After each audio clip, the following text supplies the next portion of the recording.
please. I can start the meeting, call the meeting to order.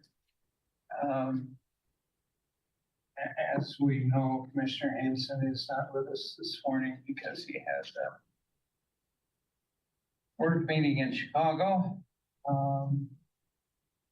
So, got roll call, presume we're okay there. Public comments? Yes, sir. Andy, What? were you gonna make a public comment? I am. You do it first. I will. Thank you very much. Cindy I'm doing a public comment. Oh, all right. I'll make mine short and sweet because both Andy and I are short and sweet. Thank you for your service as a commissioner, Commissioner Keel. I've learned a lot from you in the last 3 years and I continue to learn. And I know that with everybody here, with your hand at the helm, it's been a great experience. Thank you very much and enjoy your cake chocolate. That was a special just for you and of course everyone else. Second thing, welcome back in person, Steve. It's nice to see you. Hope everything is well. You could have brought your dog along though, you know, because we would have liked that, right, everybody? Yeah. And there ends my public comments. But again, Andy, don't be a stranger because we know where you live. So it's all good. Thank you. All right. Thank you very much. And thank you very much. It's been an interesting ride. Bill.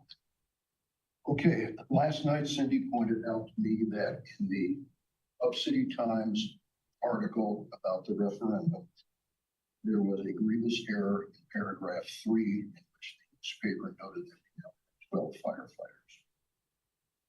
Oh. That should have been 12 per shift. 12 per shift. Yeah. Yep. As of January 1. So Of 2026. 2020. Yes. A little wait here, a little delay. Yeah. I don't know that I read that. I just looked at it and I'm glad it was there and Right, paragraph 1 was correct. How we got to 2, paragraph 3 left out this per shift. This is to be at 12 fire. yeah. Well, it's the Hub City Times and they do the very best they can.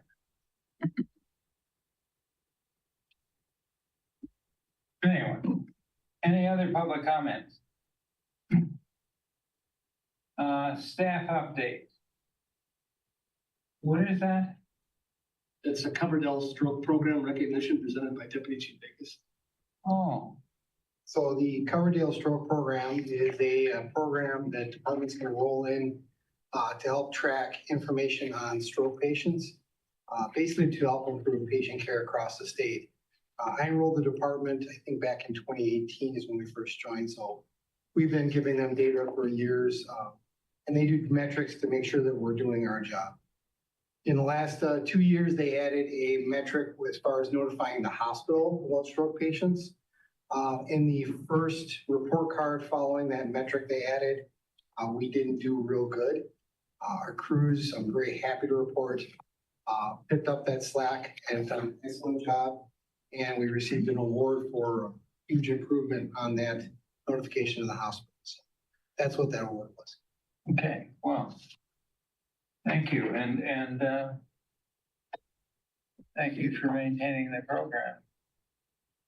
I'm particularly sensitive to strokes because my wife had one, and I was told yesterday to quit clopidogrel because I don't need it any, which is nice. And a few other updates too from the fire department. Well, get at it. Okay.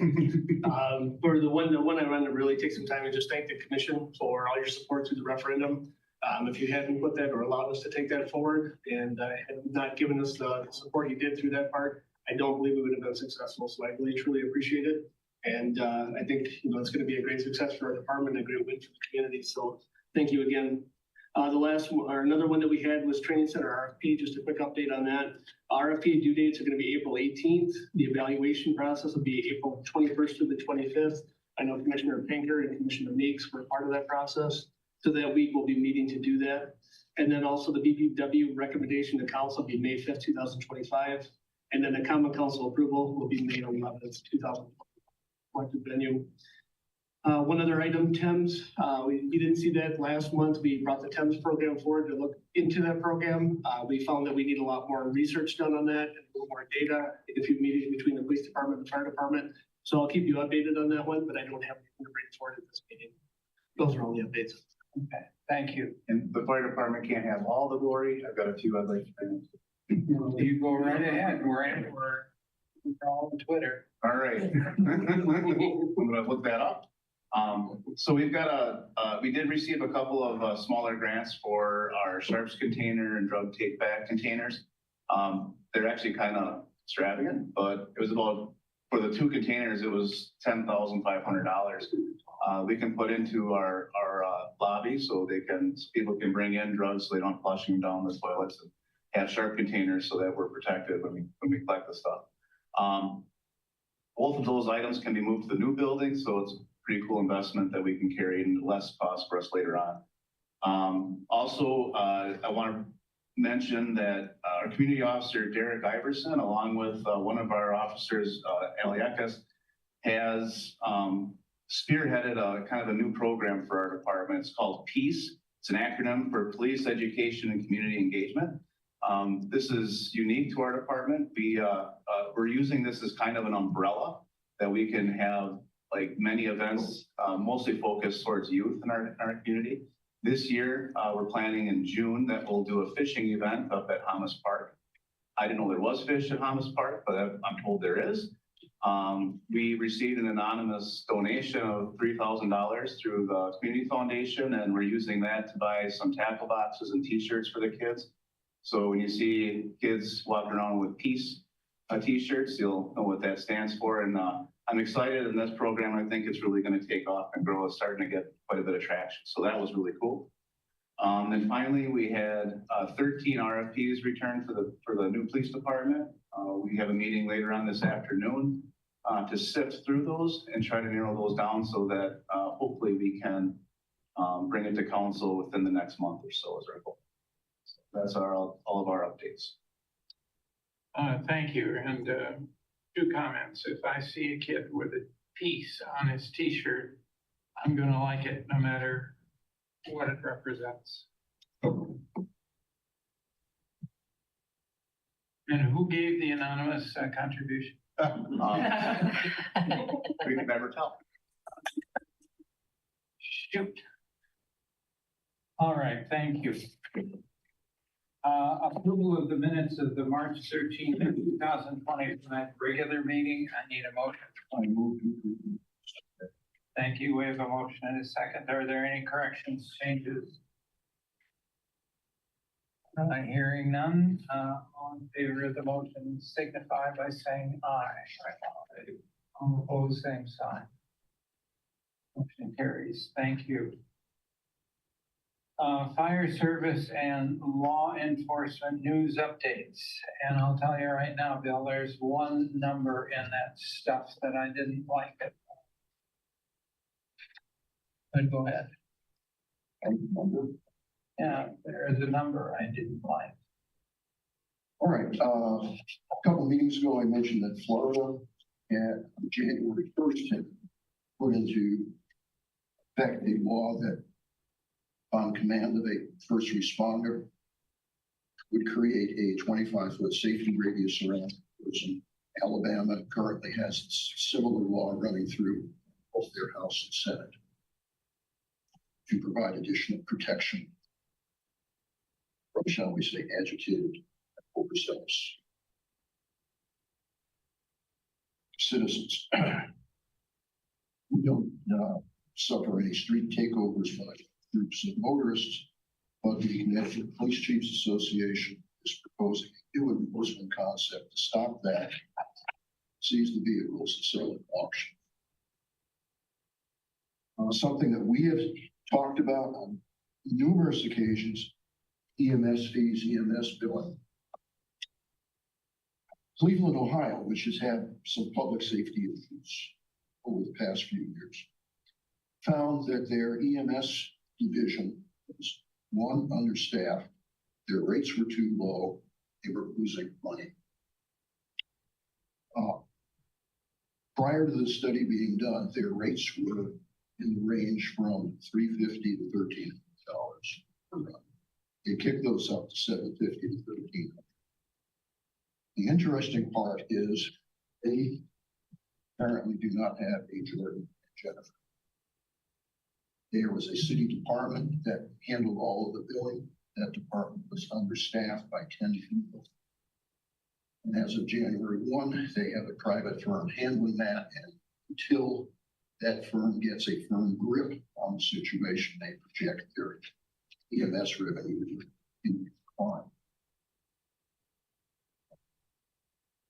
We'll go to Minnesota. I'll skip one about Iowa. We go to Minnesota. This would have occurred probably 2 months ago. They were doing a death investigation at a home, and the officers was exposed to some unknown narcotics during the investigation. Narcan. Douglas County, Colorado. One of their school resource officers stopped a threat. They had reliable reports from other students, and they searched the kid's backpack. They found a bomb. Something we talked about in the past, struck by incidents of the week of March 17. We had 3 officers struck by vehicles. As our chief is nearly setting out spike strips is one of the more dangerous things on a highway. One of those was doing that. Ohio State University. I do not have the name of the study. That's lost someplace in a very large problem. But Ohio State is doing a study of head injuries to law enforcement officers and tracking out how they are affecting everything from cognition to PTSD. Closely related to the fire department's request for a physical fitness program. Please note that in the fire service line of duty deaths, once again, cardiac and unknown medical events, which usually are cardiac deaths. For the last set that came to my attention, there's 6 of those plus 1 stroke.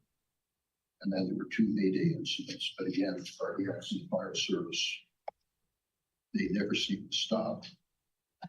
I then have some late arrivals, which is basically from last week. Last time I had mentioned the position, Tucson, Arizona, which is with Sharon McDonough as their chief of department, fire department. Supermodel for any fire service. Firefighter, paramedic, captain, battalion chief, deputy chief, and now chief. She went through. Again, related to health. My wife found this one before I did. This is from Houston, Texas, from KHOU TV. In 6 weeks preceding March 24, 3 active members and 1 retired member of the County Sheriff's Department. This was put out. Causes listed as to why the suicide occurred. I think, as we know, in law enforcement, both active service and retired suicide is a thing that needs to be addressed. We have 2 items from Eau Claire. If those of you that monitor Eau Claire television, on April 4th, Eau Claire PD, Eau Claire County Sheriff's Office conducted a raid on a residence of West Santa Fe, Eau Claire. They arrested 22 individuals in the drug house. And that was methamphetamine. Variety of charge. And I think you all, again, if you monitor channel 13, you're aware that we recently had a pursuit that involved 7 squad cars. The pursuit subject was driving traffic on sidewalks, across people's front lawns.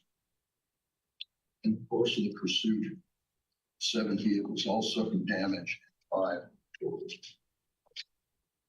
They are now racing to regain their fleet. And then the last item, I got this on April 7th. Madrid, Spain, in the Madrid, Spain suburb, there was an electric vehicle fire in the parking garage. Started when one motorist hit the electric vehicle Porsche. Apparently the battery was damaged and the battery went to thermal cascade. And they had extreme fire conditions contained within the underground garage. There was an explosion. And these batteries release gases. One of the gases is hydrogen, highly explosive. Also carbon monoxide from fire, which also burns. One firefighter was killed instantaneously, and the other died in the hospital.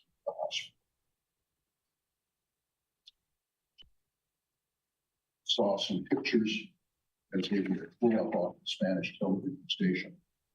It was hard to tell whether one of the firefighters pulled out of the garage was wearing black gear or whether the gear was completely charred.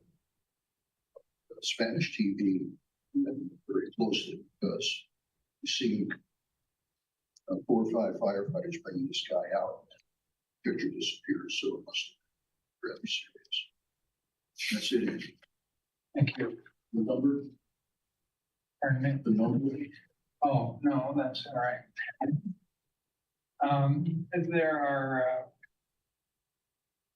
There are too many incidents, and I understand that, but there are way too many incidents of first responders paying for responding.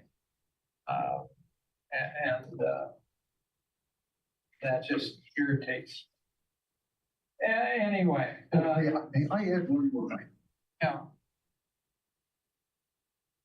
Metro Nashville Police Department has released their 42-page summary report of the Audrey Hale shooting incident at Covenant School. This is the summary report.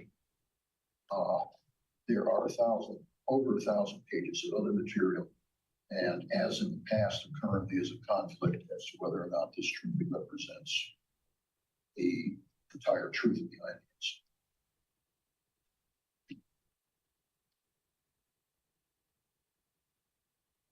Again, there's way too much of that stuff.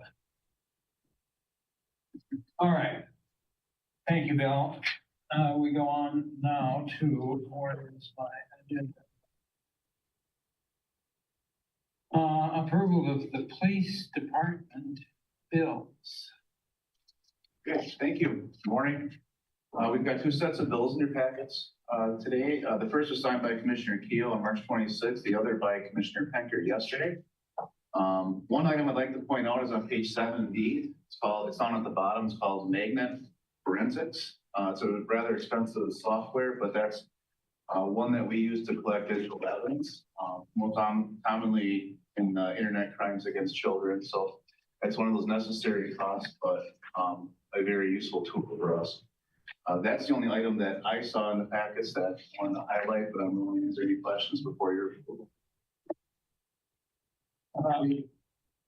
No, I was soliciting comments. Okay, on page 70, I'm assuming K9 Reggie's passed certification tests. He is certified, he's official. I just got one question. Do we normally buy ammunition bulk?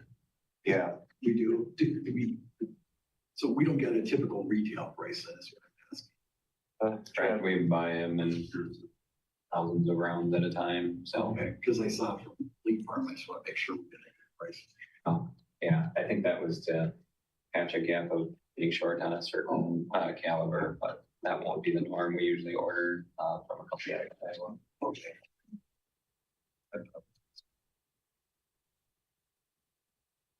Any other questions about the police department bills? I noticed that too, and I was curious. Yeah. Police department won't give you the kind of price you can get from I don't know if they'd be happy about us emptying out all their shelves either, but. Any other questions? If not, we need a roll call. Oh, gotta have a motion, yeah. Motion, all right. You can pick which is motion and which is second. All right. Yep, Pinker, Yes. Gershman, Yes. Meek, Yes. Keo. yes. And the next item on our agenda, I believe, is the fire department bills. Good morning. We had two sets of bills this month. The first was approved by Commissioner Meeks on March 28th, and the second was approved by Commissioner Panker. The bills that stood out to me this month, or the one that I really saw that really stuck out, was going to be the Fire Safety USA Incorporated. It's the bailout kits on page 8C. I think it was $6,480. This was kind of a 2-year plan or a 3-year plan to basically bring the safety devices that would have, and what these devices are utilized for is if a firefighter were to get trapped into a building of the second story, it gives them the last escape or the last ditch effort to escape out of a building. It's really just a hasty, and they put together a real hasty part. It's part of the harness. It's part of their gear that's actually inside the gear that we went to a few years back. And they can basically snap onto that and belay out of the building to a place of safety or a place of refuge or below the fire. So it allows us to do that. But again, that's going to be about a 3-year plan on trying to get those to every one of our staff. We're working on getting those out to everybody. But those are the items that I felt needed further consideration, and certainly be open to any questions you may have and glad to answer them. Comments or questions for the chief? Motion to approve. Second. Thank you. Chief, don't take this wrong, but are you gaining weight? It certainly might be, and a few too many Twinkies here on the curb, but I don't know how to take this. I haven't really looked. I haven't tried the scale. I can check it. Well, I'm curious because you ordered a new belt. I did. Yeah. I was going to size down. Thank you. Because the guy needed a belt, so I was getting bigger. I think if that's any scale, I probably am going down, I guess, especially after the referendum. Running, so. We're not a whole, yeah, okay. Good way. Yeah, I know what you're saying. I know. Too much. I saw that and I thought, yeah. That happens when you get to be chief. Yeah. Okay, no comments, you're quite wet. Oh, all right. I react to anything. I'm just waiting. Okay. We're ready, let's roll call it. Yes. Pinker, Yes. yes. Gershman, Yes. Meek, Yes. Keo. Yep. Motion carries. I actually react to inhales. If you inhale, I think you're gonna say something. All right, activities, training reports and correspondence, and that's from the police department. You got anything you wanna share? Thank you. We have a lot of community engagement and training. Training is really ramped up for us this time of year, but I didn't see anything that I thought needed extra explanation, but I'd be happy to address any questions with other folks. Okay, any questions or comments? I just say that Andy and I were at the awards ceremony. Very good. Thank you. Yeah. And it's the first time I've been in that room, and it was a good use for that room. I thought it went very nicely. Thank you. I just got 2 questions. Tell me a little bit about how the strategic planning meetings are going. We've had Jason Parks has volunteered to kind of head that one up, and he left us for vacation. So they've been moving a little bit slow. We've had a couple. In between the meetings, though, we've been doing some surveys and SWOT analysis. And so we're going to be piecing that together next week. So this is a process that's a little bit new for us. So we're learning as we go, but they're moving forward. Oh, and then tell me a little bit about the social media meeting. We have, actually, after we talked maybe last year, I realized that we need to engage more in social media. So we've developed a social media group that gets together to make sure that we're engaging the community, especially on those special occasions that we overlook. You know, every day is almost a special day for something, but we want to make sure that we're addressing important days and keeping that social media avenue open. And we found by engaging more often with social media, that keeps our followers following us. And so when we need help, we'll reach out to the community, they're there to respond to it. So this committee just kind of keeps us on track to make sure that we're checking those boxes. That's great. Yeah, I think it's important that we engage that initiative. Yeah, it has been going well. Chief, what platforms are you using? This area, honestly, the most popular and useful platform is Facebook. It's easiest to use. There's a lot of other platforms out there that we could take advantage of. It's just that the following doesn't seem to be the same in our area as in other areas.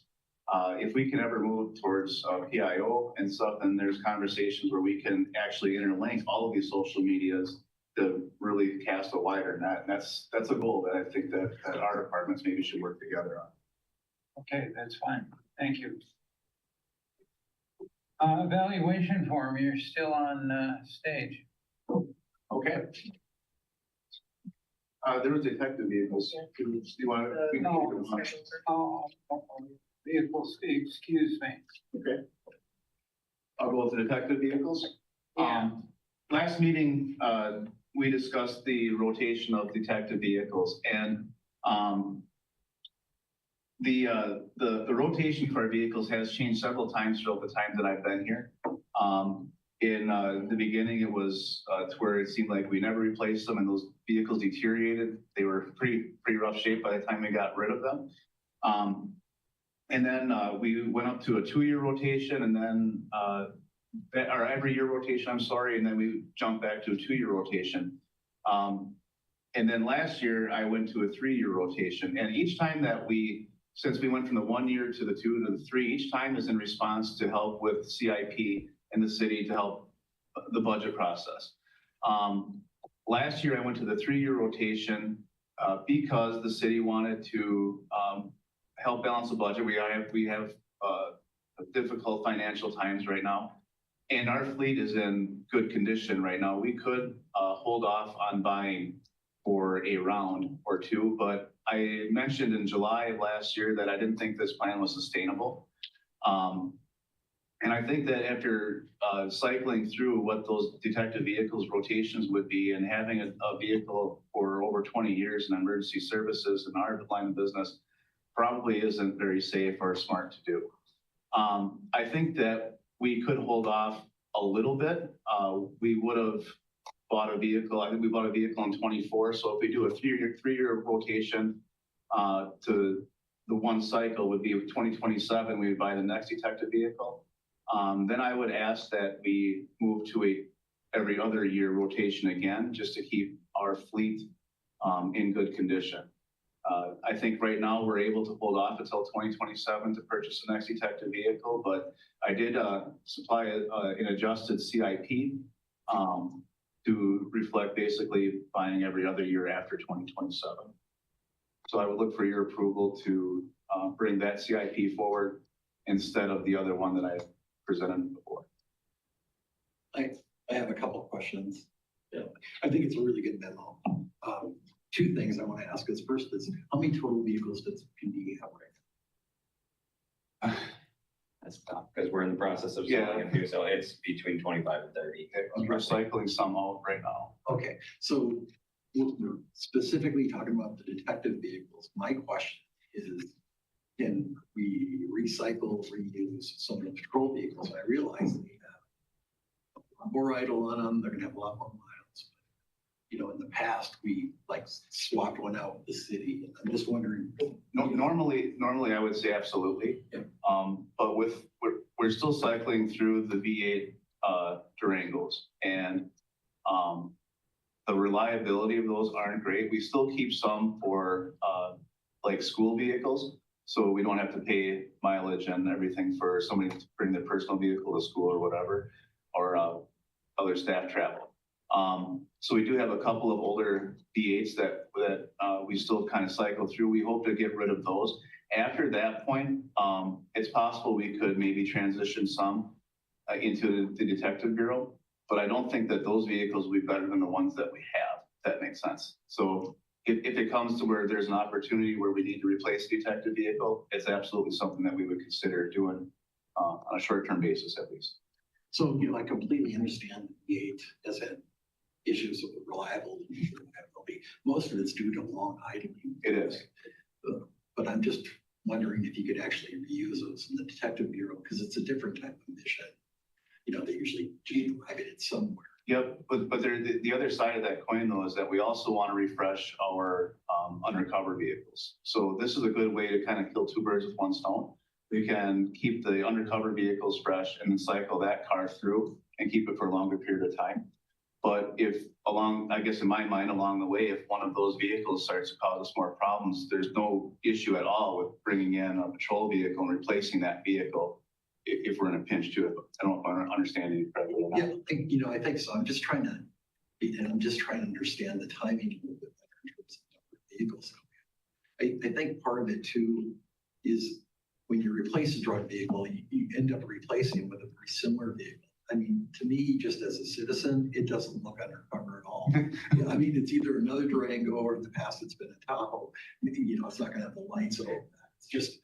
Yeah, actually, neither one of our drug vehicles are those brands at all. Okay. Good.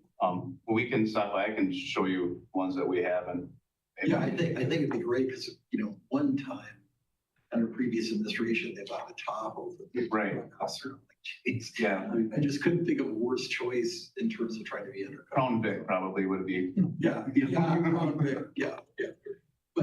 But yeah, I understand completely. I think I understand completely what you're saying, and I'd be happy to show you our plan as to the types of vehicles that we have now. Yeah, I think it'd be worthwhile because first of all, I didn't know how many vehicles we had. And I think we all need standing because it is such a large expense.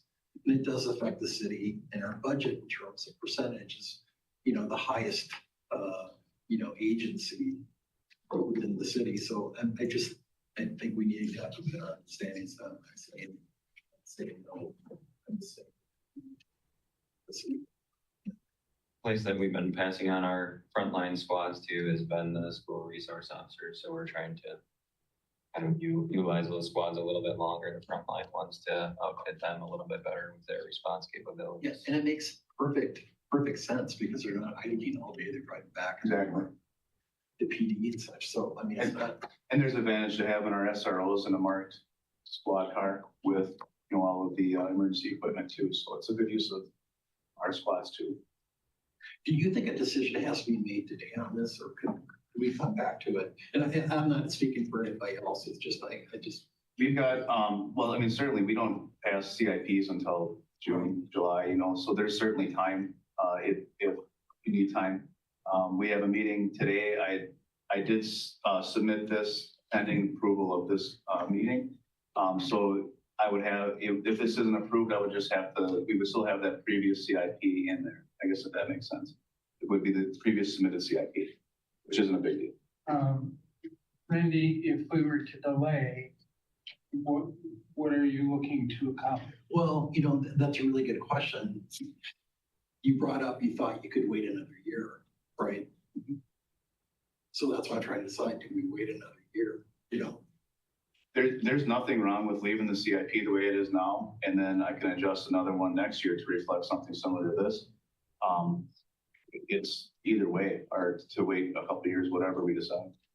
I think the city has been so supportive of budgets, and in the past, we have not had to take a big hit like other departments have had. And so I think we just need to have some awareness that, we do need to suck it up a little bit. That's just my impression. I mean, I understand we want big vehicles, but if you don't think it would affect the mission, then it'd be okay delaying a year. I don't know. It's super urgent. Randy, are you going to make a motion to that effect to table what? Yeah, what everybody else thinks. I mean, we've got a motion on the table to approve. I just want to make sure, because delay a year, but we would be waiting actually basically 2 years before we buy the next one. I just want to make sure that's. Yeah, yeah, yeah. So really, I don't think in terms of, from a fiscal standpoint, I don't think it's gonna hurt anything to approve it today. But I do think it would be better if we all really understood, the process and procedures where these vehicles are going on in, the relevant age. I mean, I had no idea we had 30 vehicles. I mean, that's a staple of, of a lot of expense, right? We have a motion on the table to approve. Is that correct? Nobody made a motion yet. I'll make the motion to. Right. Yeah. Who will second? Second. Thank you, Steve. I do have a question, and in part it's for me because I don't know exactly.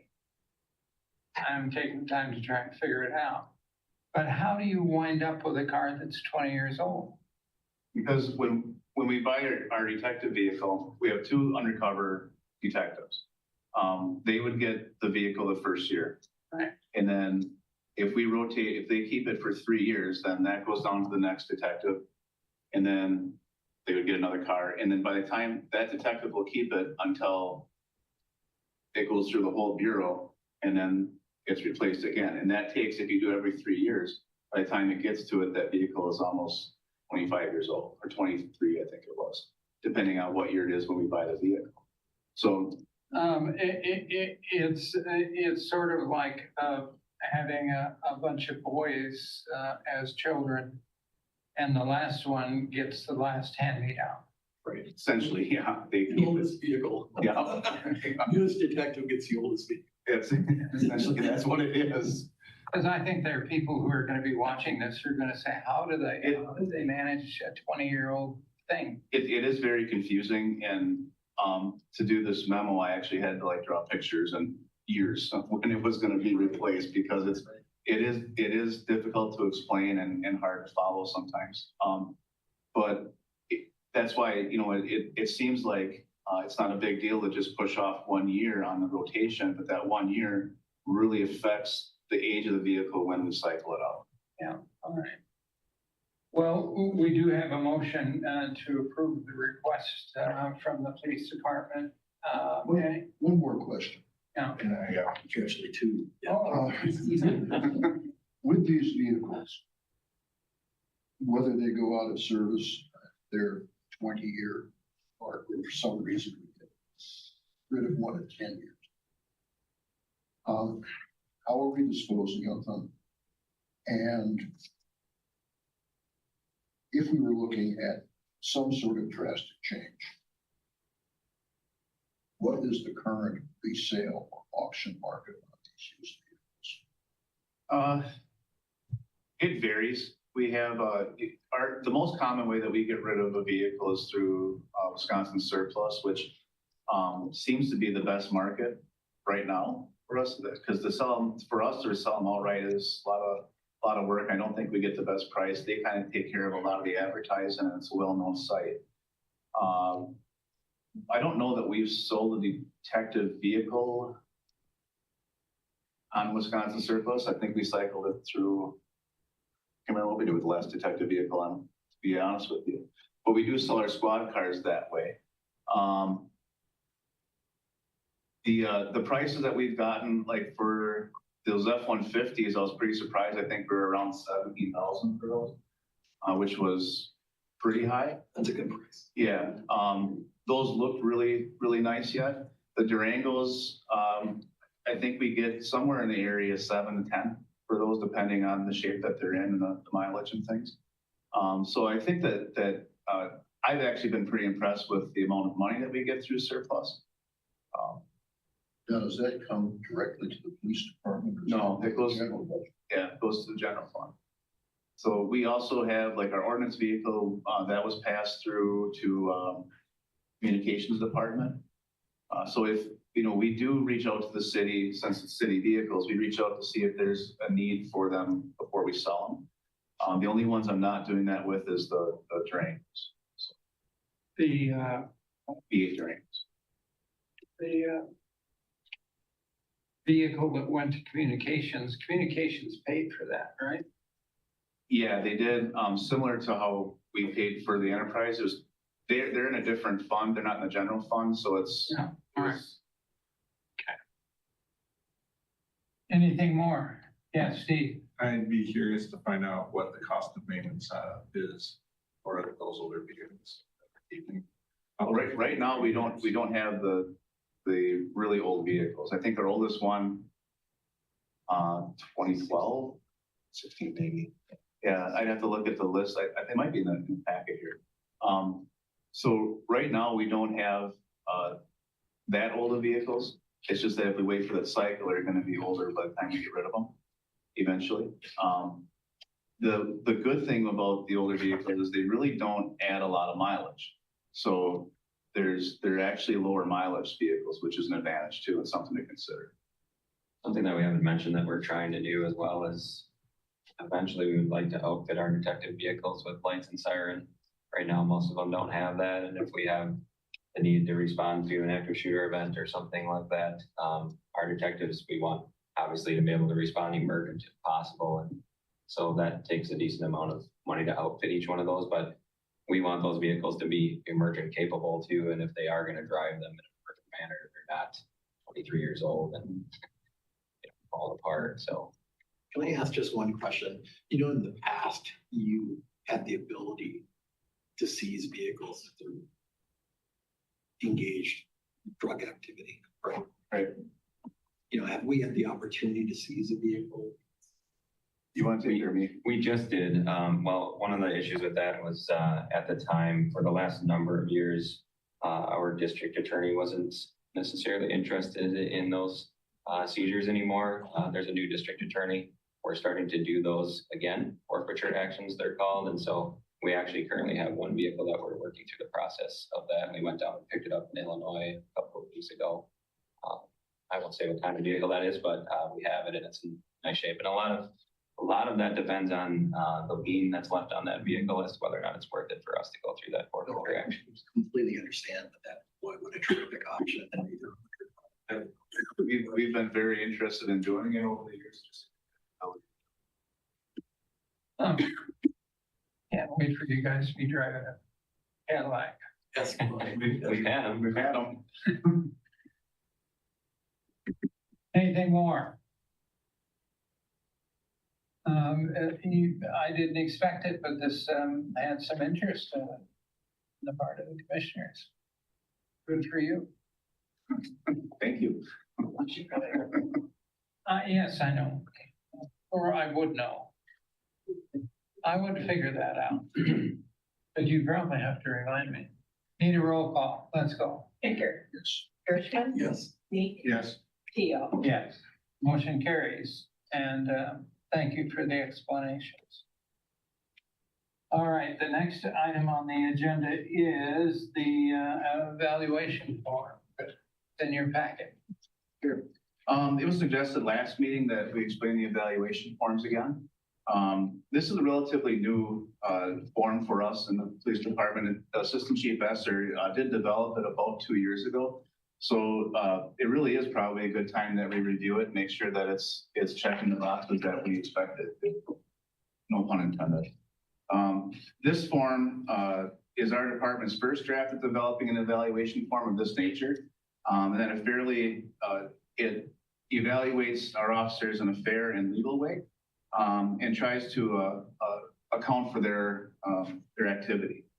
With that being said, I'd like to turn it over to Travis so he can better explain the intricacies of the form. So in full transparency, the form that you have in front of you is not the precise format that it looks like right now, because if you recall, we subscribe to that Vector Solutions software program, and this form actually gets done online and then printed out. It just doesn't print out quite as nice as it did in Adobe, so I used this version of the form just because it's a little bit easier to read, but the content is the same. So if you remember, like Jody said, it was back in 2023 that we came before you with the first draft of this form looking for approval of it. The reason that we had went to the form was primarily because we were using the general city performance evaluation that was not job specific and it was done on an annual basis. And so we worked with HR and they were gracious enough to allow us to look at a different type of form that would be more job specific and that we could do on a quarterly basis. And so this is just for our patrol officers at this point in time, but we developed this form in hopes that we would be able to sort of take an overall and very broad look at their productivity and activity overall is what it was trying to do. So we wanted to sort of clarify expectations with the officers, create some consistency among shifts because we have 4 different patrol shifts. We wanted to give them specific and more frequent feedback than what we had been giving them. And then we wanted to be more intentional on goal setting and the follow through of those goals as well. And then again, just have an overall broad view of what they're doing. It was intended from the beginning to be sort of a fluid document. We thought that we would make changes to it. We've made some tweaks to it since the original form already. As we go along, we're open to making even more changes to it. But I'll just kind of walk us through from top to bottom. Then if you look at the first page, I don't have page numbers in front of me, but the first page with the police patch on the front of it, where it says summary, that's just a box, and I put notations inside of each one of these boxes just to kind of give you a general idea of what we're looking for within those boxes. But this first one is just an opportunity for the lieutenants to make comments about highs and lows and overall performance, whether or not somebody is meeting, exceeding expectations, or maybe needing to improve. One of the things that we do to stay consistent with that is I get together with lieutenants on a quarterly basis and we get into a room and we look at performance across the board of all of the officers and then try to come to conclusions on, exactly whether or not somebody's meeting expectations. So we don't want an officer to say, well, this lieutenant just doesn't like me. And so that way, that's why they always say that I need improvement or whatever. So we try to look at this as a group and have some consistency across the shifts on a quarterly basis. I think that's about it for the first box, just again, kind of a summary. The next portion is the activity productivity section at the bottom. If you look at that, this is just these numbers are just thrown in there. It's not specific to anything, but if you look at the first 3 rows there, it says days worked, total incidents generated, and traffic stops. I'm sorry, first 4 rows, and the next row as well, CIS warnings, citations, arrest reports generated. That is those numbers that correlate to the right are obviously those 3 months of that quarter, and then a total on the far right-hand column. And then below that, we'll see those numbers based on days worked average for that. When we did this, we told our officers that the system isn't perfect. Steve can maybe attest to this. Our computer-aided dispatch program, our records management system, does not allow us to get perfect numbers all of the time, but we get pretty close. And so the idea here is for this to give us a pretty close idea of activity in terms of the things that are on the list there. And this list is all primarily traffic stuff. This area is something that we also have to be very careful with because state statute 349.025 in reference to quotas. I'll just read that to you quickly so you have an idea of kind of how stringent that is. And it says that no state agency or political subdivision of this state may require a law enforcement officer to issue a specific number of citations, complaints, or warning notices during any specified time period for violations of traffic regulations. So we're careful about using this. It's a tool for us to get an idea of the type of traffic activity that they're doing, but we quite frankly can't come out and say you will write 3 citations a day or whatever it is. So I just wanted to make you aware of that. The same statute does allow in a different section for us to use these numbers in performance evaluations to compare to officers of the same division, essentially. I'm paraphrasing, but so that's kind of how we use them is in comparison to each other and try to look at averages and not specific numbers necessarily. Travis, let me ask you first. The numbers in this grid, they're out of the air. They don't have any meaning. Yeah, essentially they're just thrown in there as numbers. So I don't know who this would have been or if it wasn't even an officer, so we could see that it was actually tallying properly. Right. So don't get caught up in the numbers that are actually in those boxes. Right, that's fine. Want me to stop you can stop me for questions before I move on, otherwise I'm just going to keep going from other. Well, I feel free to do that. Thank you. Can I ask one question? Yeah. I know that this is geared more toward traffic. Would there be another subcategory separate from this for activity, productivity, that's more of an intangible? This, because there's a whole lot more law enforcement than just traffic stops. And I don't really know how you can gauge that, but I think it has to happen. I think maybe as we go, yeah, I think as we go through the form, you'll see that we're looking at other things other than traffic. And then if you have ideas that aren't touched on, let me know kind of specifically. So here's actually, if we turn the page, this is actually one of those areas. I don't know if this is exactly what you're referencing, or Steve, but again, I said at the beginning, we wanted to sort of look at completely or an overall picture of what officers are doing. And so this next box called additional responsibilities, certifications / assignments is a way to do that. Steve's right, officers are tasked with lots of other things. Generally, a patrol officer has many of other responsibilities other than just traffic and response to calls. A lot of our officers have additional assignments like special response team, field training officers. They calibrate our PVTs. They're involved in calibrating our radars. They might be a canine officer. We have a whole bunch of instructors that have different certifications in defense and arrest tactics and standardized field sobriety tests. I mean, the list is pretty lengthy. And so what we wanted to do in this area was sort of give them credit or notice that, you know, we recognize that they're doing these additional things in addition to their daily duties, but then also have a section to sort of hold them accountable on those things as well to make sure that they're doing their responsibility. So that's one area, Steve, that maybe we're speaking to. The other one, so that box is primarily for the things that we're doing in-house. This next box called outer departmental training attended is a way for us to keep track of where the officers are going for training throughout the year. They need 24 hours of training on an annual basis. We primarily try to have them get those hours through outer departmental training and don't generally try to count our in-house training towards their 24-hour annual recertification hours, just because we believe it's important to be able to go get those trainings from elsewhere, sometimes from, sometimes we don't have in-house people to be able to train some of the things that we're sending our officers to. So, and it's always good to get new and fresh ideas from different places and then bring them back to our department. And so you'll see on there that we kind of listed that as an expectation in that box too, is that by them going to these outer department trainings, the intention is for them to come back and we want to promote sharing of that information amongst our officers. So more than just the officer that went to the training benefit from what they learned. The next section is a body camera and a squad camera review areas there. I wrote in there that they're not listed as random body camera checks or squad camera reviews because we are a little bit intentional in what we're looking for when the lieutenants are looking those up. For instance, in the body camera reviews, the lieutenants might be looking for cases that involve an arrest, or maybe it involves a potential contentious interaction with somebody and just trying to measure the officer's intercommunication skills and things like that.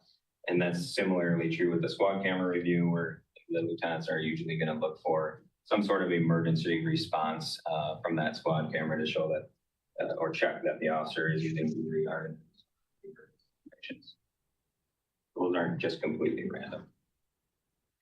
Similarly, in the next section, the use of force review and the pursuit reviews, those are actually done differently and separately from this. What happens is when an officer uses force, they will complete a use of force review form that will get sent to our defense and arrest tactics instructor.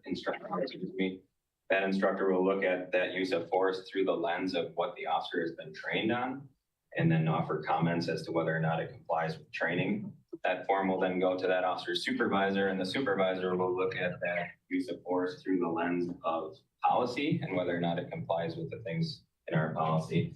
And then ultimately the form will come to me for one last review before it either gets filed or we make determinations on whether or not there's remedial training that's needed, further education on policy, or sometimes it can result in discipline.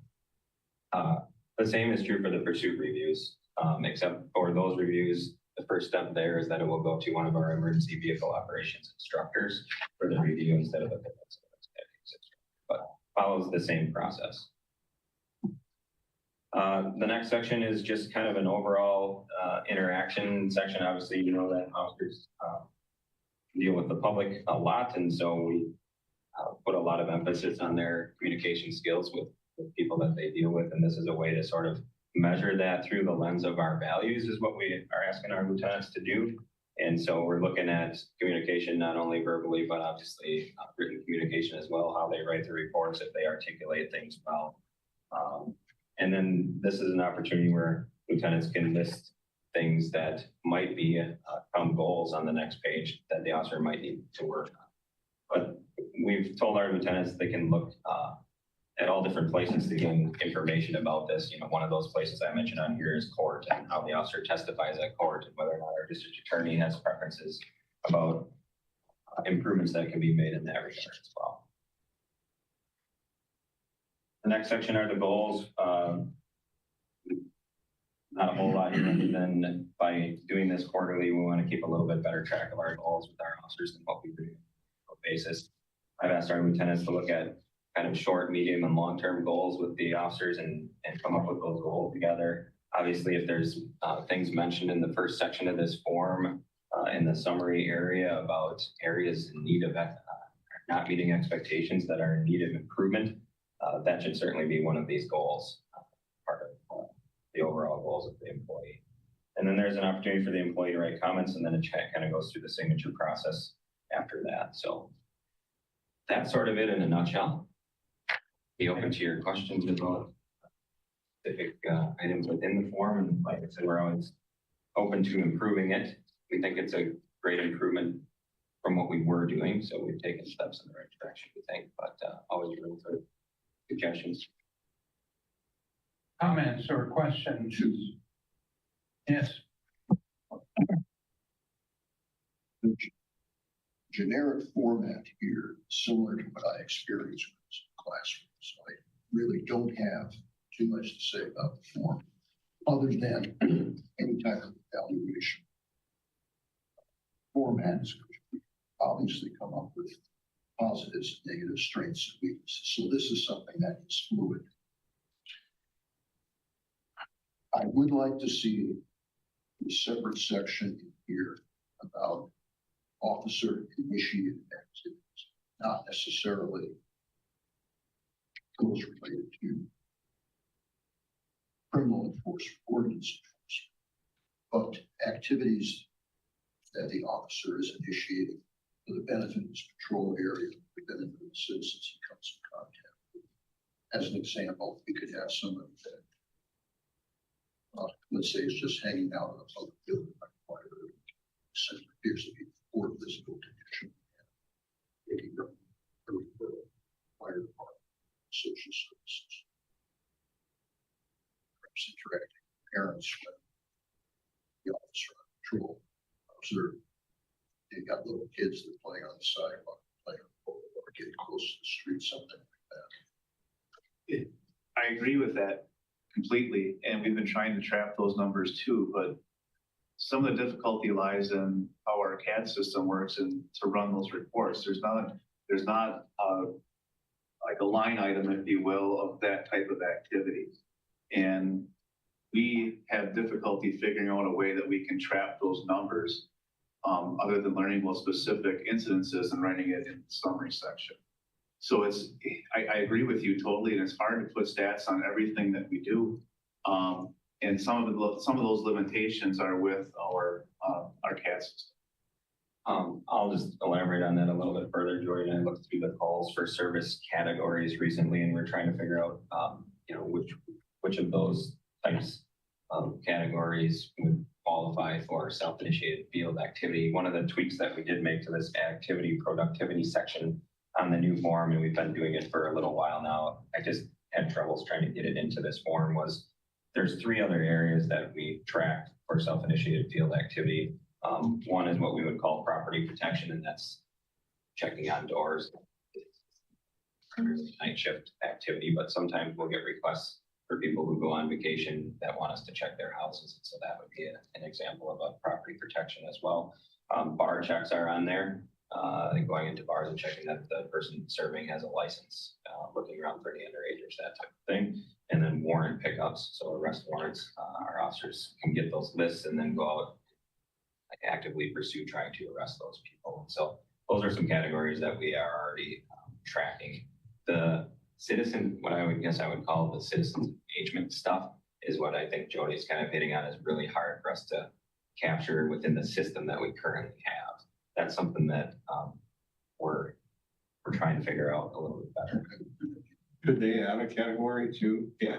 I think that's something that I just talked about yesterday, that we think might be a possibility. I don't have the answer to that for sure yet, but I think that we could make a code for that. And then it's just a matter of having the officers use that code in the future whenever they step out and engage. Or dispatchers using that code.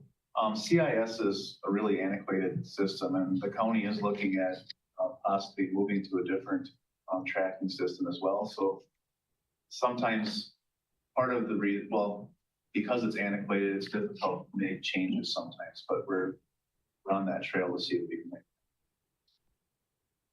So then, this is not generated in-house. A lot of this is generated by the county. A lot of it is generated by what code the dispatcher uses.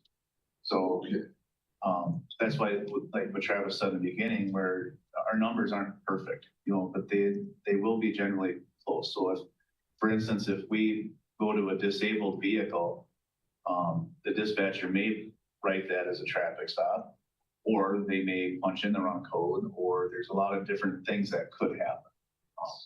Something start as something and then turn into something else. So an example of that from 2 weeks ago is we went to what we would have called a welfare check or a mental commitment. And we ended up sitting with somebody on medical clearance for 4 days.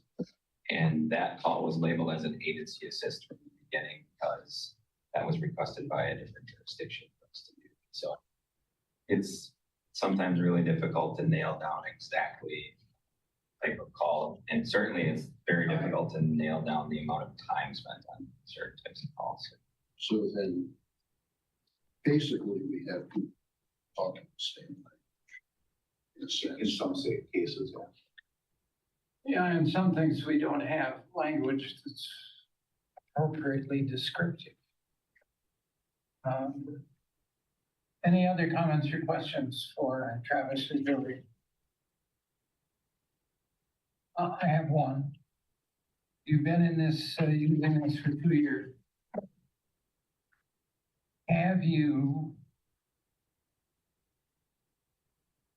made significant, as a consequence of using this, have you made significant, I'll say, demands on an individual to change or improve or learn behaviors? Yes. Has it made a difference? I guess is what I'm asking. Yes. It's, in those cases where we have to, where somebody is a very, very low performer, and maybe they've been known to be a low performer for a long time, we have had to address those issues, and ultimately they've improved. We've also, with the more frequent visits, we've had some folks that have maybe been a good performer, but have started to slip, and we've been able to kind of realign them and improve. So overall, I believe that this form has impacted our officers in a way that does provide at least a more consistent performance and improve those who are falling short. Okay. I'll make one comment because I think it's educational for everybody. The United States Navy, and maybe I've said this in this group before, changed their evaluation system protocols every 5 years. They found that if they started something new, when the first year was over, they had the better part of a normal curve. In 5 years, it was all bunching up to the right. It all moved. And so it wasn't making any difference. If everyone in class gets an A or B, Now, what does that tell you? Basically nothing. And so every 5 years they change so that they'd get a distribution across a normal curve. And that way they'd have identified the ones who needed the support and the help. And be careful you don't let it get a life of its own. Everyone gets pushed up. And the standard can change. And you can do the first one and find that you got a weakness across the group. Get that corrected, and now that weakness is gone. Well, I'll bet you $10 you get somebody come in and look, they'll find something else. I think it's anyway, all right. What you want is some sort of approval, right, or no? I think this was just a review. Just a review of, are there any additional questions or comments? All right. Fire department activities, training reports and correspondence. Thank you for the opportunity to present here. If you look through we basically started at 12A and you work your way back through 12E. We've got quite a few things sprinkled in there. We've had some pretty busy months. I really commend our staff here for all of the things that they take on. There's a lot of additional things that they get above and beyond, along with training and taking care of a lot of things. A couple of things I'd like to point out. We've really been working on our fit to respond, and which is going to lead into another presentation a little bit later after this. But, you know, a big part of that is the wellness, and having the chaplain program here has been a great thing for our department to actually dig in and have somebody they can go talk to on a regular basis. And just having our chaplain come in on a weekly basis really helps and kind of really brings people up as far as spiritual and wellness being. So it's been a great program for us, and we continue to work on that, along with making sure we've got time to work out, do those things. We continue to build on those programs. Another item that you're going to see in there is rapid assessment course, which is 12A. And that's the assessment of damages after a major storm to assess the priority. This is a bigger part of our emergency management. As you remember, we brought the emergency management budget here at the Marshfield Fire Department. And in doing that, what we're planning on doing is doing a lot more training. In fact, we'd like to have an EM, emergency manager. And we started those courses. Relief Lieutenant Fighter will be going through that coursework. Starting it, it's about, how many courses are there? It's like 30 class, 171 hours for the basic, and then there's another 240 some hours for the. So we kind of started looking around the city, and really when it comes to emergency management, we're a little bit, we noticed that there's a noticeable problem there where we're not really getting the information we need and not doing some of the things we should be doing. Not that we haven't done a good job in the past, it's just we found some things that we can identify and continue to fix. The other class, we sent them to the governor's conference, 12B, that's the emergency management governor's conference. And there they were able to take a plethora of different things that give them some course content. A couple of things they took from that was continuity planning. Continuity planning means, if something happens to this building, where do we go? You know, if a tornado hits the Marshfield Fire Department, where are we going to go ahead and set up operations? If something happens to the police department, where do we set up operations? So that's something Brian and his staff are going to be working on to bring that forward. So basically the city of Marshfield, and we'll start working through a continuity plan so we have that in place just in the event that something, hopefully knock on wood, nothing ever happens, but we need to be prepared. One thing they had a chance during that rapid assessment course, we could meet with emergency management, the FEMA group. And FEMA, for everybody out there, it's meant to be a supplement program only. It's not meant for you give them a call and they literally come here and respond and take care of your whole emergency. That's not the case. So we need to have things in place, and that's a big part of this program. So as time goes on, you're going to continue seeing that emergency management program pop up in here, and we're going to continue doing some of the training toward that. We actually created a committee, and that's got Relief Lieutenant Fighter and Firefighter Brace. They're both working with Deputy Chief Barnes to put that program together, kind of from the infant stage, and continue to build it out. So that'll be coming definitely in the future. Other than that, those are the key updates I had. If anybody has any questions or anything I can answer on the activity report, I'd be glad to do that. Comments or questions, please? I've got several. First comment. Recently, the Washington Examiner magazine had a 3-page article about critical incident risk management. Police department, glad to see our chaplain, fire department, out about 5 business, yes, which is very good. I was with Chief at the 3 public forums that were held in the evening. I was with him at the one in Marshfield and one in Cedar Rail. Think of, we were all disappointed with the public attendance at UW, Hotel Marshfield, and at the community center. Just were not a whole lot of people there. However, at Parkview and Cedar Rail, good attendance, excellent comments. At Cedar Rail, Chief was in a little bit of a problem because they started asking questions before he was even set up. And they continue to ask questions, excellent questions. They emphasized very much that they wanted to see a greater fire department presence at their home. Specifically, they wanted the ladder truck to pull in the parking lot once in a while so they could see what was going on. Question. Tour the house at 1415 South Cherry Avenue. That's an abandoned property. No, it's actually a property. We have one of the contractors in town. He has knowledge, and what they found is it was a balloon frame construction. And what that means is there's no stop under the fire.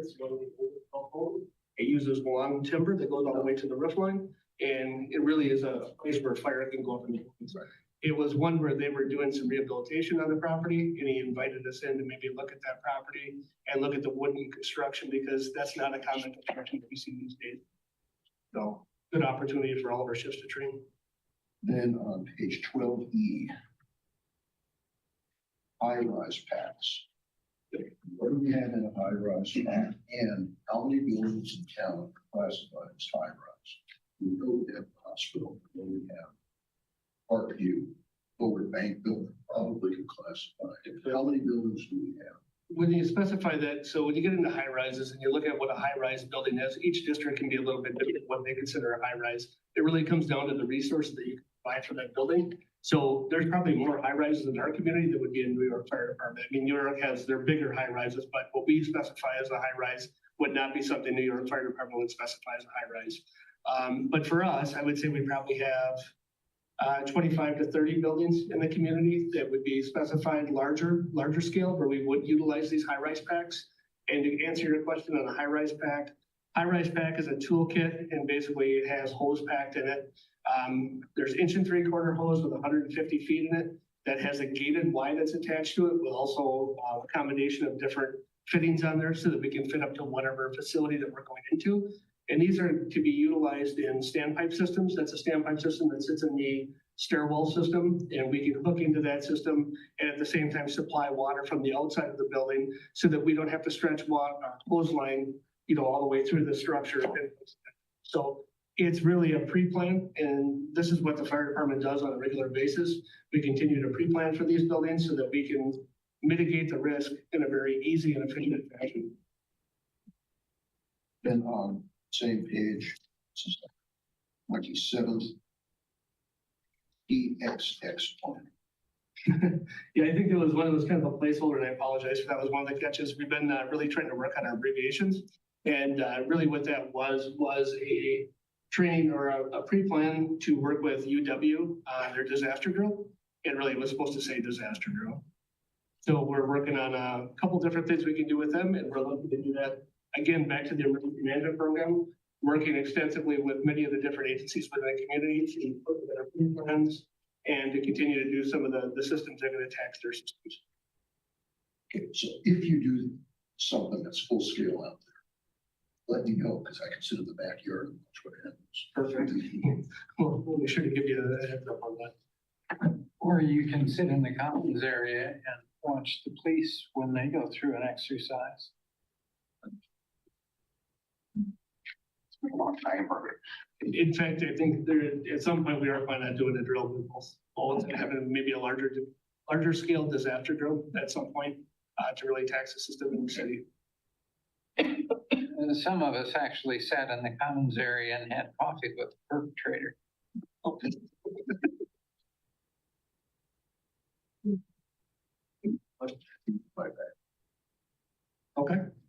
Okay, we share my day. Thank you. Any other questions? Any other questions or comments? I have one. Yes. Who is Dr. Fellows? Dr. Fellows is one of our MD, basically part of the fellowship. It's actually a fellowship program. So we had every year for the last 3 years, we've been working with Marshfield Medical Center where they're sending their doctors and that are in training, their fellows, to ride at the fire department for about a week each. Been very successful, kind of opening eyes for these new doctors to what happens in us. They actually ride the ambulance, go out in the field. It's very interesting, at least to me, that they're surprised in what our paramedics can actually do. They come in under thinking that the paramedics can't do much at all. We show them different. Yeah. So it's been a very good program. It's a good opportunity. It's really good for them to understand what we do on the field and work within their system too. So when they bring a patient in, we can have a better communication. No, I saw that and I just wondered. All right, so look and see what's next on our agenda. Approval of changes to the recruitment process for the Marshfield Fire and Rescue Department as presented by Fire Chief Miller. This item was brought before the POC on February 13, 2025. It is referenced to Career Track 2. Career Track 2 was basically an MOU with the local 1021. And in that MOU basically was a point where we could put somebody in a side track. So we have Career Track 1 where they're fully qualified and can work on shift. Career Track 2 is they don't have a CPAT, which is a candidate physical ability test. They don't have an active one. They need to get that within 90 days. And then they wouldn't have firefighter 1, which means they would have to retain that within 1 year. And then the last one would be paramedic, and they would retain that. Once they have those qualifications, they would basically convert over to Career Track 1, and they would be fully qualified to work at the fire department as a firefighter recruit. This allows us to bring them on. So if we find a highly qualified candidate, and we feel that this is somebody we really want to invest in, we can bring that person on, help them to put in that kind of that T lane in a sense, that temporary lane. And we can pay them about 80%, and that's kind of mirrored off from the police department's contract. We pay them at 80% of the firefighter recruit wage. The only thing that we found is we started to do a little bit more of a study, and it was something I apologize on my part. It was kind of an oversight. We thought we could do this in a different method, but if you look at the other departments that are out there, meaning Wausau Fire Department, Wausau truly has, they basically have a $10,000 sign-on bonus and a tuition reimbursement of $5,000 after, I believe it's 3 years or after they complete a paramedic.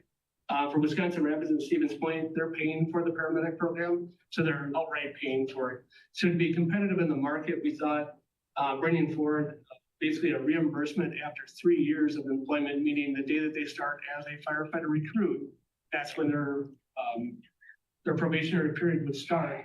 And then 3 years from that point, they would get paid $3,000. In talking with Sarah Dressel, our HR director, she has stated that, a lot of the classes she's going to, trying to stay away from the clawback process where you basically give the money up front and then they do a prorated part through there, and then you try to grab that money and pull it back. It's not necessarily a good system, and a lot of times it's difficult to get the money back. So we thought at the end of it, in working with her, that after 3 years, we would go ahead and give the payment because it's 3 years of good service that they're doing. So what we were thinking is $8,000 was a set value. That's about the cost of the paramedic program. It aligns with all of our external comparables, and we feel that that's probably something that's going to keep us competitive. So really, the piece that you're going to see in that area is the yellow area, and I think it is on page 13B. That would be the part that we're adding to that MOU, and also to the policy that we would do in the future for the. And I'd be asking for permission to move that forward. And last time we had Commissioner Keel was going to sign the document. I'd like to continue that on, and if we get that signature after the day, we'd be ready to go with this MOU.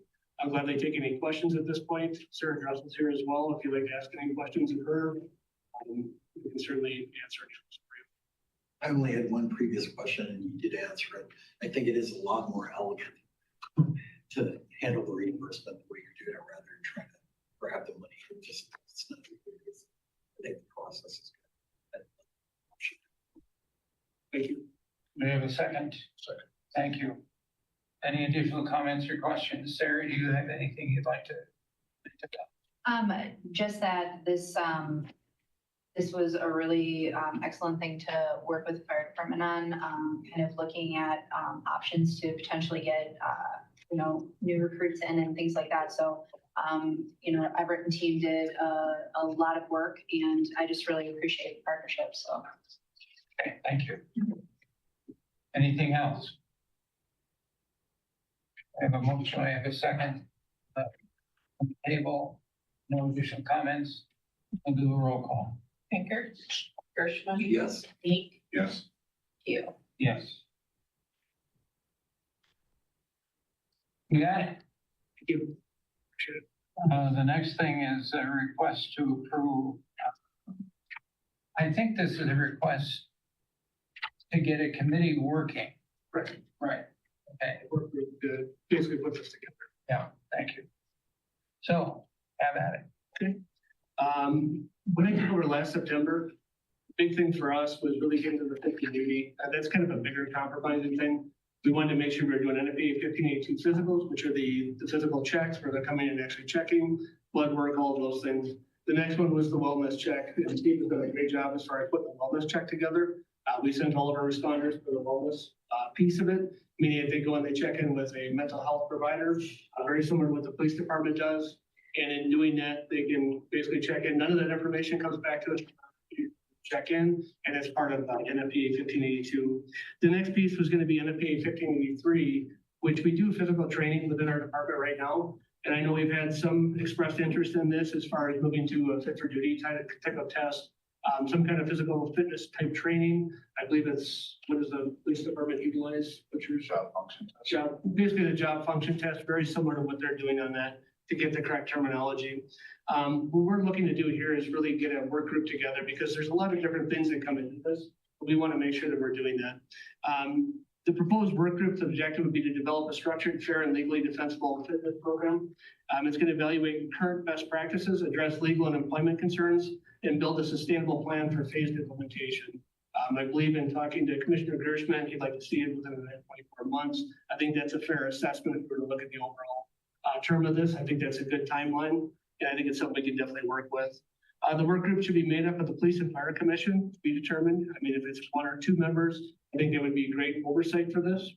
Also, the Fire Chief, Deputy Chief Eric Jonas, he's really done a lot of work on our fitness. He's actually in charge of our fitness committee.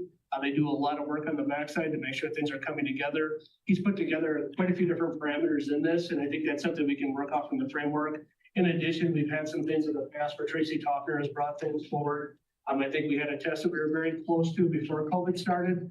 And in doing that, I think that's something we can work down that line and look at those and see if we can't bring both together. The other thing, I'd really like to see HR Director Sarah Dressel. She can take care of that legal implementation and answer some of the legal questions that might be out there. Also help us with the human resource side of this. I'm sure there's some certain areas that we're definitely going to reach in that area. And I think it's something she should really be present for. The other one, after this, we'd probably like to look at subject matter experts and bring those in as possible. Tracy Toffner would be one with advanced. She has a lot of time and has also worked with the police department on this to really bring that together. And I think she would be a great example. The other one we'd like to bring into Health in Motion. Health in Motion, we have a partnership with already. They'd be the rehabilitation side of this. And I think that would be a great fit for this. And then as we see other key members, I don't really want to express getting a lot of legal fees. So I would say only using the legal attorneys when we need to and bringing them in. And that's where I believe we can work with Sarah to make sure that we do that so we can keep this to a minimal cost. The key responsibilities, we want to review NFPA 1582, 1583, and OSHA 1910.156. Build standards based on Deputy Chief Jones' research and also what we've done in the past with Tracy Toffner. And then we've had a little bit of work with Health in Motion. I think we could bring all of those things together and make sure that it comes together as one big plan. You know, there's a lot of different laws. As I talked to Tracy Toffner on the phone the other day, she figured there was about 14 different laws that we needed to breach when you get involved in this. So we've got to make sure we're cognizant of those laws. Just a couple, the ADA job-related and reasonable accommodations to the American Disability Act. Civil Rights Act of 1964, Title 7, avoid disparate impact on an employee. Age discrimination in employment, which is ADAA. No unjust exclusion of older firefighters. FLSA, basically the accountability of testing time. We also need to look at HIPAA, the medical privacy and secure storage. And then MERA is the good faith bargaining and labor compliance law. That would be, I think it's 111, statute 111. And then, like I said, Tracy Cochran was able to give me kind of an idea of about 14 different laws that this would actually breach. And then at the end of this, we want to make sure that our insurance test is job-related, fair, and inclusive, and work with union and labor reps as needed if it's something that's determined to be there. What I'm requesting today is permission to form and proceed with the Fit for Duty work group with the goal of presenting a phased, legally sound implementation plan for fitness testing and the appointment of 1 or 2 commissioners of the work group. I'd gladly take any questions you would have. Again, Brad, Sarah Dresslin today for Human Resources, and maybe the police department. They've gone through some of this in the past too. They're certainly here. Any questions we might have. Let's get a motion on the table, so we've got Motion. thank you. Second. Thank you. Comments and questions now? I think 3 items, I think this is really good and comprehensive. And me and Andy were the only ones who were on mission through the approval process. PD. So I think, it has to be done right. It's got to be valid, all sorts of things. I would like to volunteer for that as a commission representative for a couple reasons. I have quite a bit of experience with Fit for Duty in terms of the process that we went through it, and also, arbitration, litigation, also, approval of the actual test. I think that would be helpful. So I'd like to volunteer for that if the commission sees fit, but I'm pretty excited about this. It's great. Additional comments or questions? Thanks, Randy. Yeah. Having looked at what our reference says, physical fitness standards, I think fit for duty may be a term that have to be eliminated.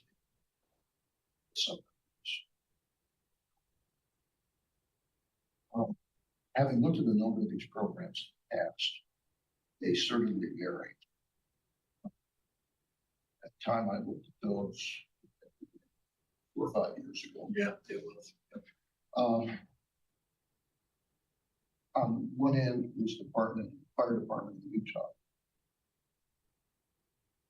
Their fitness standard, because they did wildfires, was the number of push-ups they could do and wildfire standards for the US Forest Service. You then had others, single person putting up a ladder, climbing stairs with a hose back with a high-rise back. So having something which is appropriate to our situation is very critical. I think the other thing to recognize is that right now, that OSHA standard 1910.56, that is critical. I believe OSHA has stopped taking public comments on that. A lot of fire departments, full-time and part-time, are worried about that as to what it would mean to the departments. And if you look at that standard, there were 21 national standards of various types that were incorporated in 1910. And there were 14 additional standards that were on the periphery, the influence that they were. So any working group really has a large amount of material they have to consider. 24 months probably, with regular meetings, 24 months probably. I think it's a good idea. I think we have to be very cautious though, as Chief mentioned. Number of standards, statutes, codes that can affect this are so numerous. We have to make sure all the ducks are in a row. They're all the ducks are facing the same direction, which is very important for Sarah to promise. We will decide for us. We need something that is say, not challenged. It's gotta be solid and 100% buy-in on this. Just adding to your point, it really is, just to describe what the initiative is just making sure the firefighter can function, have the capacity to do their job. And Bill's right, it's multifactorial. There's a lot of players in this, so we'll make sure we do it right. Maybe 24 months, maybe we'll be able to do it in that. But you're right, there's gonna be a lot to it. And again, you look at the line of duty deaths that I present periodically. What are they? It's cardiac. It's all fitness. Yeah. All fitness. It's critical for the safety of the public. It's critical. I'll make one comment, and thank you, Bill. 1910, 156 has a suggestion in it. I mean, it's very clear, and I think it's a wonderful suggestion that any kind of testing for fitness or duty or whatever language you use be connected to training. So that training is part of, you don't have to do something separate. You can do them together. You can make them a whole. And I think to a great extent, and that was one of the numbers that really bothered me. If you look at how firefighters die, it's not so much that they get burned or that they inhale or whatever, it's that they have heart attacks and strokes. Anyway, in some ways, I think all of this stuff is for the benefit of the firefighter. All right, we have a motion on the table to get this process of examining, working through, coming back to us with a proposal. That motion is on the table. Any other questions or comments? Hearing none, we'll have a roll call. Baker, Yes. Gershman. Yes. Me, Yes. you. Yeah. Move forward, sir. Now we have review and approval of department policies. What do you want? Just for clarification, Mr. Gershman was good. Volunteer. He volunteered, and I think that the appointment to that is typically up to the president. Now, if you want me to say yes now. I think it would be good to work through that, so we have that to work on the framework of what we're looking to do. Who else wants to be on? I'm already on 2 RFP. Yeah. You gotta go as long as stay away from I All right. just So, need dates. yeah, well, you get it. Not today, but eventually. We'll do that. So at my last appointment, I guess, as president of the commission, those 2 guys will serve on your committee. Thank you.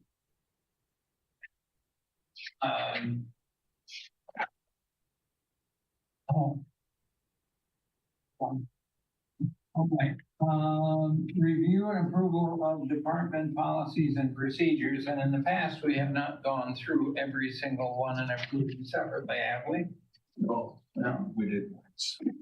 I'll get a motion. Yeah. To approve items A through H of the fire department policies and procedures. We have a motion to approve them as a group. Second. We have a second. Any comment? I particularly enjoyed the fire station living. Apparently, you have to make a bet. Bet check. That's right, Dred. Chief in charge of that. Again, this was a great learning experience going through these. It's great working with lieutenant. After I go through these, we'll sit down, we discuss these. He knows that any suggestions I make, they can slice, dice, reject. I will note there was one item that disturbed me, and this was in policy number 600. Because we don't happen to have the particular device, a tractor trailer aerial, we did remove tiller operator from the standard. But as I noted to Lieutenant Backus, at some point in the future, I hope that we get our second fire station, we then get a wheel for the ladder truck. We require this to be reinserted. Yeah, I would have left it, and then if I'd been a fireman, I would have worked very hard to get that job because there ain't anything to do. There ain't any tiller. You gotta do that then. All right. Any comments or questions? Not, I'll call the question. Roll call. Baker, Yes. Gershman, Yes. Meek, Yes. Keel. Yes. Motion carries. So we have completed the agenda with two exceptions. Continue presentation, and I ain't gonna do it. Do that one. Items for future meetings. Whoever takes over chairman, we do need to discuss public information officers at some point. You're right. You're right. Now, understand, this is the way, and the mayor can check. This will be my last meeting as president of the commission, and not necessarily my last meeting as a commissioner, because I am a commissioner until a new commissioner is appointed in my place. So if anything gets in the way of that, I could wind up, as president, yeah. And because, I want to, and there are people in the room, who have become friends, I think, as a result of service on this commission. It has been educational. I have learned more, I suspect, than you guys realize.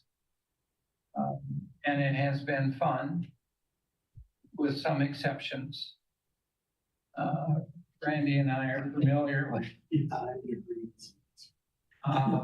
But for the most part, it really has been fun. And I would stand in front of anybody and any group and make the claim that our police department in Marshfield and our fire department in Marshfield are the best trained and committed groups of men and women that I'm aware of. I think both departments are extraordinary. And there are a bunch of reasons for that, but there are two that I'd like to make sure if anyone is still watching. One is the financial support that the city has provided year after year. It may not be every dollar you'd like and want, but I think you're pretty well equipped, pretty well supported. And the other is the training. I think you're the best trained departments in the state. I just, and that makes such a difference. And so good luck to you all, and I'm glad I had an opportunity to hang around. Thank you. Thank you. We're adjourned.